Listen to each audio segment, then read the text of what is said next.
Breaking news, অনেকের ID ইতিমধ্যে disable হয়ে যাচ্ছে। কেন ফেসবুক আইডি ডিজেবল হয়ে যাচ্ছে আর এই ডিজেবল হওয়ার কারণ কি, আমি কয়েকটা কথা বলবো। সে কথাগুলো মেনে আপনি আইডিটা ইউজ করেন, তাহলে আপনি আর ডিজেবলের আওতায় পড়বেন না।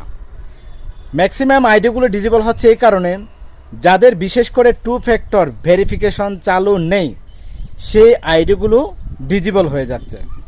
আপনি অবশ্যই আপনার আইডি সুরক্ষার জন্য আপনি প্রোফাইল প্রোটেকশন চালু করে রাখুন, না হলে আপনার আইডিটা কিন্তু ডিজেবল হয়ে যাবে। আর যাদের আইডি ডিজেবল হয়ে যাচ্ছে বা হয়ে গেছে, আপনারা উল্টাপাল্টা দয়া করে আপিল সাবমিট করবেন না। উল্টাপাল্টা যদি আপিল সাবমিট করেন, তাহলে আপনার আইডি আর ফিরে পাওয়া সম্ভব না। আর যারা প্রোফাইল দিয়ে পেজ খুলেছেন, তারা অবশ্যই আপনার ওই প্রোফাইলের সাথে ইনস্টাগ্রাম কানেক্ট করে রাখুন, না হলে বিপদে পড়বেন।